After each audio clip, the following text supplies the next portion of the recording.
Hey, what's up everybody? This is Virginia, the Buckeye Gamer, and I am back with my first pickups video for 2022.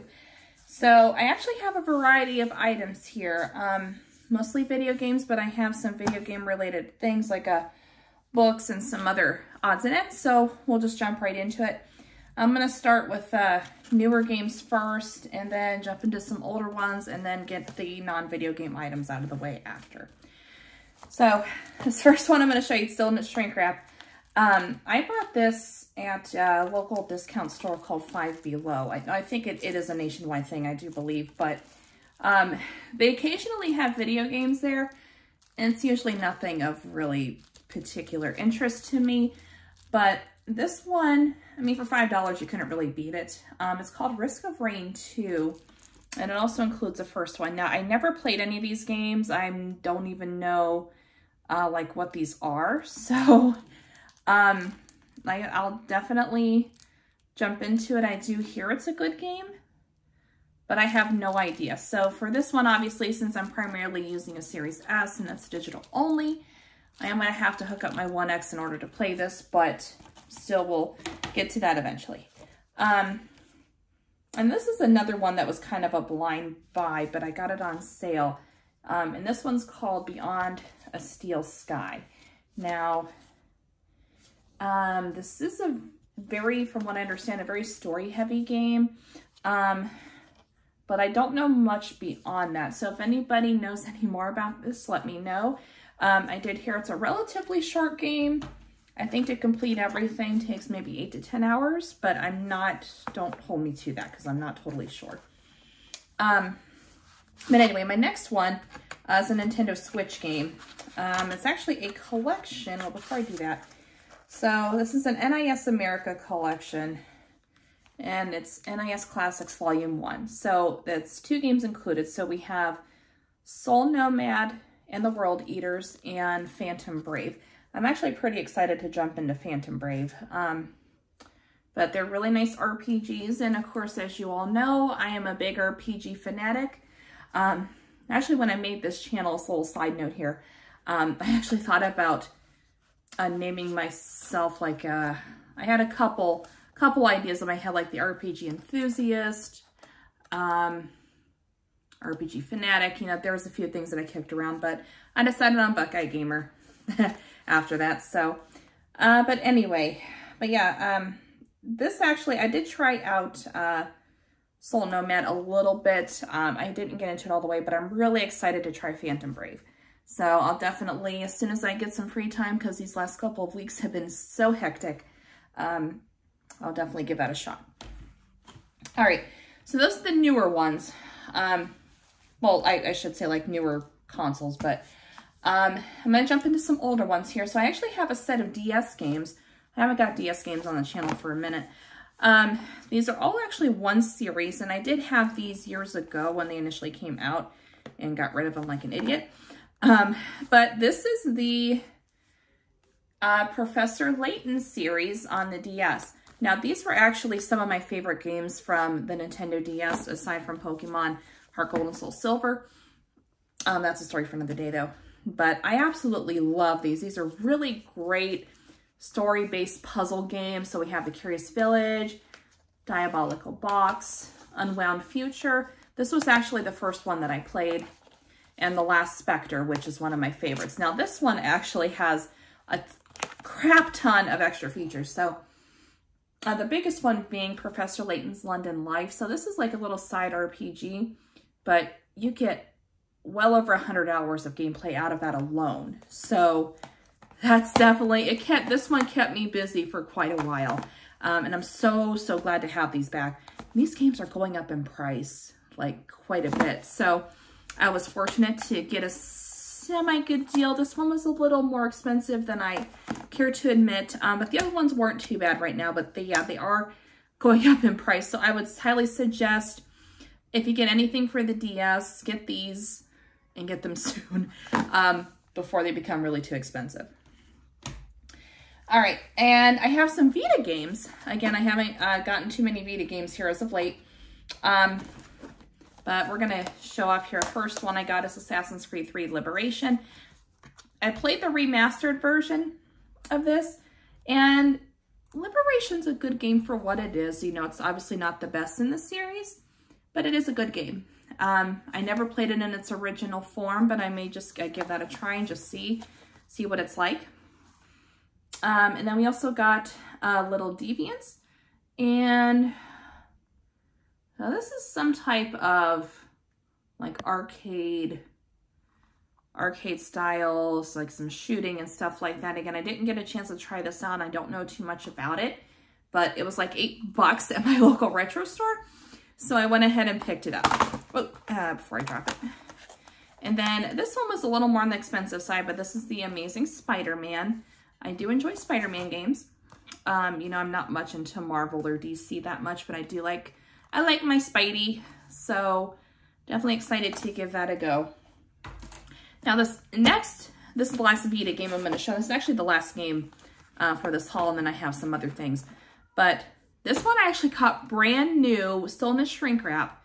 And this is a collector's edition. So again, this is a game I've wanted for a long time. But we have Shiren the Wanderer. Says the Tower of Fortune and the Dice of Fate. So this is a really, really nice box, first of all. But I did kind of open it and see what was in here, but we're just going to do it on camera so you all can see. So obviously, of course, you got the game. You know, you always expect that. And then there's some other goodies in here. There's bubble wrap. Bubble wrap. JLove81, I'm looking at you. Bubble wrap. I don't know what purpose that serves because there's really nothing wrapped in it. And then we also have an art book. I love art books. You guys, I love art books. That's one of my favorite things to collect aside from steel books. You see in here, pretty awesome stuff. And then, what else is in here? And we also got some, a soundtrack. I don't really listen to video game soundtracks all that much, but I got so many of them from Collector's Edition. And then this is supposed to be, in this box here, this is a Zero Escape Series crossover nonary bracelet. Now again, here's what the box looks like. That's pretty cool. Trying to keep these books on my lap here. So let's get this open, if I can. I'll show you guys what it looks like. Oh, there we go.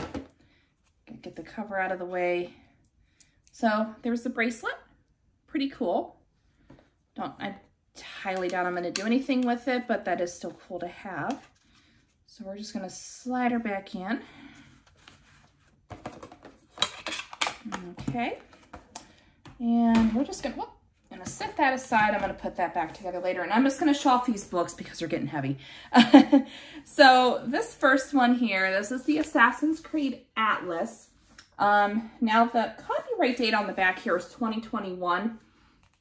So that should include stuff from Assassin's Creed Valhalla, but I kind of went through here quickly and I didn't notice anything. Now, it is possible that I may have missed it, but really what this is these are maps from all the locations within the Assassin's Creed games up to the publishing dates. Like I said, there should be stuff in here from Valhalla, but you see Constantinople, that was in Revelation, Cyrene.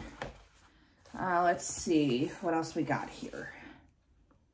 So this was an Assassin's Creed Odyssey. I had to think for a minute. And that's just a general map there. Let's see what else we got here. Nassau. I don't know why I'm forgetting a lot of these. So this would have been in Assassin's Creed Black Flag, I do believe. I haven't played this yet. So it says, an iconic element of the city of Nassau, the Queen's Staircase with the 65 steps, was not built until 1794, so Edward Kenway could not have climbed them. So yeah, there you go, guys. But this is really awesome. I love having that. I'm gonna set that down here, lighten the load a little bit. All right, so this next one I'm gonna show off, this is the Final Fantasy VII Remake Material Ultimania. So what this book includes, there is some like sketches and, you know, like graphic designs of the characters. So here you have, we'll just use this for example, this is Tifa. one of the main characters that you run into fairly early in the game. That's just like art and graphic designs. You have some Q&As from the authors, not the authors, but Q&As from the developers and things like that. But it is really cool. So then you have some illustrations here too. So I'm going to show that. I don't really have time to go through the whole thing, obviously. But you guys kind of get the idea. So then the last one is also a Final Fantasy related book. Oh, that feels so much better. So this is the Final Fantasy Ultimania Archive, and this is volume 2. It has 7, 8, and 9, which are my favorite games in the series. I still claim the original Final Fantasy 7 is a little overrated, but that's a story for another video. A good game though. From what I played of it anyway, I should say. I do prefer, my favorite out of here would be Final Fantasy 9 if we're going to go back to the originals. Now the remake's amazing, but it's only like the first part of the original, if that makes sense. So this one goes by, so this is of course Final Fantasy 7. Again, this is the original. So it gives you an introduction to the story and the characters. Again, there's some sketches and other art designs from the characters and, you know, things throughout the Final Fantasy 7 universe, as you guys can see that. Trying to see, we get through 7. Let's see, get you some stuff through. So there's some art designs for Final Fantasy 8 and Final Fantasy 9. So you guys kind of get the idea for that. So, dropping things again. All right, and then the last 2 things we're going to show off. So these are actually things I got when I went to Walmart here not long ago. So we have this Halo XL Fig Pin. I've never been big into collecting these, but they're pretty cool. And I love how, like, accurate they are. A lot of these are fairly accurate. This one I am going to keep in the box. I usually take these out and display them, but this one I think I'm going to keep in the box. But that is pretty cool, guys. Look at that. Sorry for the glare, but look at that. It's pretty cool. And then I also got, this is the last thing we're going to show today, but I got the Legend of Zelda Game & Watch. I have been looking for this thing ever since it got released, and my local Walmart actually happened to have, I think, 3 in stock. So I'm like, you know what?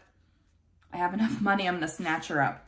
So this one, you guys can see the sleeve it comes in. That looks awesome. I do have the Mario one that came out of this, but I think I might like the Zelda one a little bit better. So let's see. So it has 3 games included. So there's the original Legend of Zelda, and there's Zelda 2, The Adventure of Link, and then Legend of Zelda Link's Awakening.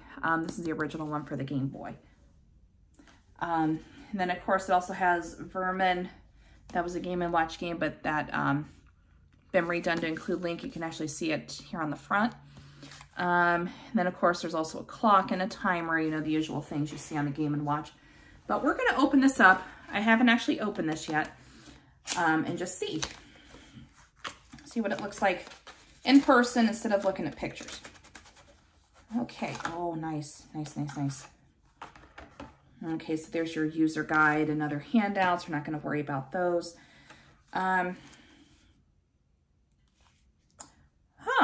Okay, so we're going to show off the console first. I'm not really going to turn it on and mess with it just yet, but you guys can see that. Look how pretty that is. Look how pretty. That looks so cool. So cool. But this is actually a display case, guys. You pull these out and display it, but it gives you instructions on how to do it. And there's a little Triforce. That is awesome. That is awesome. And then there's a little charging cable right in here too, if you guys can see that. Okay. What about that pickup, guys? That had a lot of variety there. So I hope you guys enjoyed it. And if you did, of course, as always, leave a like and comment down below and subscribe if you wish. And I will catch you guys later. Stay safe. Stay positive. Keep on gaming.